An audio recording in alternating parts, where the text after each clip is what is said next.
بسم اللہ الرحمن الرحیم، اللہم صلی علی محمد و آل محمد۔ ناظرین، آج کا موضوع قارون کون تھا اور اس کا کیا انجام ہوا اور اللہ تعالیٰ نے اسے کیسے نشان عبرت بنایا، اس واقعہ کو تفصیل سے جاننے کے لیے اس ویڈیو کو آخر تک ضرور دیکھیں۔ قارون حضرت موسیٰ علیہ السلام کے چچا یسیر کا بیٹا تھا۔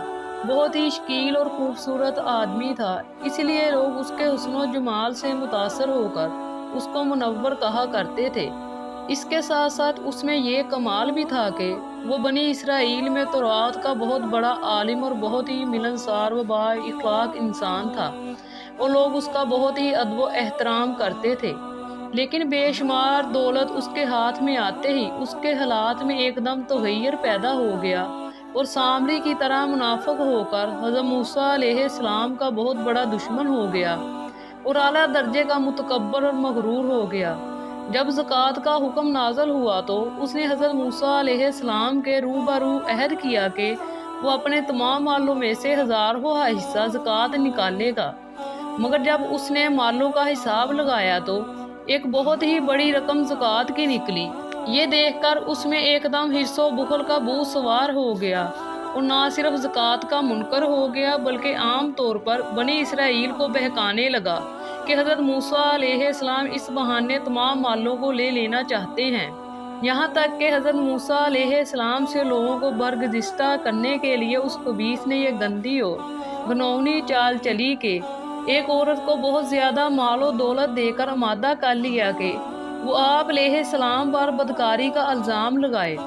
چنانچہ عین اس وقت جب کہ حضرت موسیٰ علیہ السلام وعظ فرما رہے تھے، قارون نے آپ کو ٹوکا کہ فلاں عورت کے ساتھ آپ نے بدکاری کی ہے۔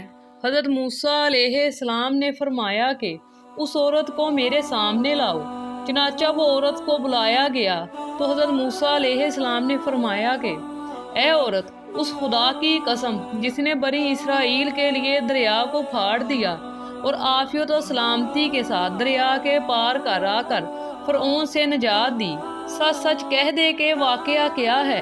حضرت موسیٰ علیہ السلام کے جاہ و جلال سے عورت سہم کر کانپنے لگی، اور اس میں مجمع عام میں صاف صاف کہہ دیا کہ اے اللہ عز و جل کے نبی، مجھ کو قارون نے کثیر دولت دے کر آپ پر بہتان لگانے کے لیے آمادہ کیا ہے۔ اس وقت حضرت موسیٰ علیہ السلام آپ دیدہ ہو کر سجدہ شکر میں گر پڑے، اور بحالت سجدہ آپ نے یہ دعا مانگی کہ یا اللہ، قارون پر اپنا قہر و غضب نازل فرما دے۔ پھر آپ نے مجمع میں فرمایا کہ جو کوئی قارون کا ساتھی ہے وہ قارون کے ساتھ ٹھہرا رہے، اور جو میرا ساتھی ہو وہ قارون سے جدا ہو جائے۔ چنانچہ 2 خبیثوں کے سوا تمام بنی اسرائیل قارون سے الگ ہو گئے۔ پھر حضرت موسیٰ علیہ السلام نے زمین کو حکم دیا کہ اے زمین، تو اس کو پکڑ لے، تو قارون ایک دم گھٹنوں تک زمین میں دنس گیا۔ پھر آپ نے دوبارہ زمین سے یہی فرمایا تو وہ کمر تک زمین میں دنس گیا۔ یہ دیکھ کر قارون رونے اور بلبلانے لگا اور قرابت و رشتہ داری کا واسطہ دینے لگا، مگر آپ نے کوئی التفات نہ فرمایا، یہاں تک کہ وہ بالکل زمین میں دنس گیا۔ 2 منحوس آدمی جو قارون کے ساتھی ہوئے تھے لوگوں سے کہنے لگے کہ حضرت موسیٰ علیہ السلام نے قارون کو اس لیے دنسا دیا ہے کہ تاکہ قارون کے مکان اور اس کے خزانوں پر قبضہ کر لے۔ تو آپ نے اللہ تعالیٰ سے دعا مانگی کہ قارون کا مکان اور خزانہ بھی زمین میں دس جائے۔